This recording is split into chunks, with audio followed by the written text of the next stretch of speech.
Welcome back to Popper for Everyone. In this video, we'll take a look at Chapter 2 on the problem of a theory of scientific method, and at a simple but crucial question. What are the rules of the game we call science? Who decides them? And what are they actually good for?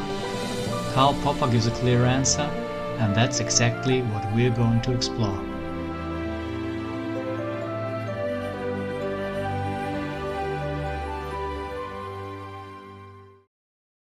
Imagine science as a game, with rules that determine what's allowed and what isn't. Karl Popper asks, what are those rules, who sets them, and why do they matter? He calls this framework methodology, and by that he means the conscious formulation of how science can and should work. But what exactly does Popper mean when he talks about methodology? Is it simply a description of what scientists do, like a kind of statistical summary of their day-to-day behavior? Or is it about deliberately defining how science ought to be done, if we wanted to produce reliable and testable knowledge? Many take a naturalistic approach. They observe how scientists work and call that the method. But Popper says that's not enough. Just describing what is often means overlooking what goes wrong. Good science needs rules that allow for criticism, rules that prevent theories from being defended dogmatically just because they're well established. That's why, for Popper, methodology is a critical, normative discipline. We need to set up rules that make falsification possible, because without them, the game of science can't even begin. In many classical theories of science, like logical positivism, the idea was a scientific theory is a logically structured system that gets confirmed by observation. Sounds reasonable. After all, logic is a key tool in science. But Popper says that's not enough. Logic only tells you what follows from your assumptions, if those assumptions are correct. But it doesn't tell you whether those assumptions actually match reality. Take Newton's theory of gravity. Logically brilliant, mathematically precise, and for centuries it explained the motion of planets. But there was a small discrepancy with Mercury's orbit. Some said, measurement error, unknown influence. The theory still holds. But Einstein took a different path. He proposed a new theory, general relativity, and it explained the anomaly. Popper says, if you stick to a theory despite contradictory evidence just because it is logically well built, you're being dogmatic, not scientific. Science thrives on doubt, on the courage to give up even the most elegant theory when it fails empirically. That's why science needs more than logic.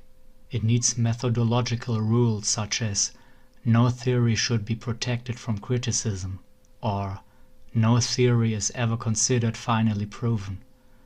Science begins where we are willing to take a risk, to let our theories be challenged. Methodological rules are the core of Popper's philosophy of science. They are not eternal truth or logical laws, but conscious decisions about how scientists should treat their theories. Popper compares them to the rules of a game. If you don't follow them, you're not really playing. And if you protect your theory from every criticism, you've stepped outside the game of science. Here are two examples of such rules. Science never ends.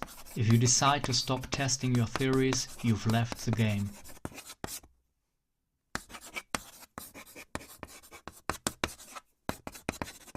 Hypotheses should only be given up if they have been falsified, or if there's a better, testable alternative.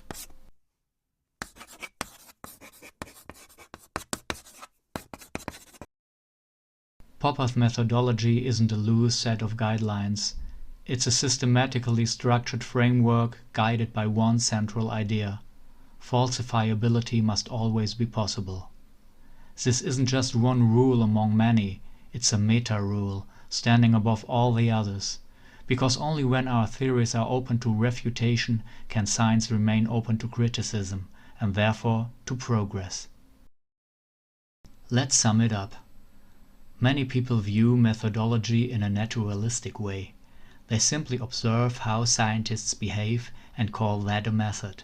But Popper says that's a mistake. Just because something is common doesn't mean it's right. Description is not the same as justification.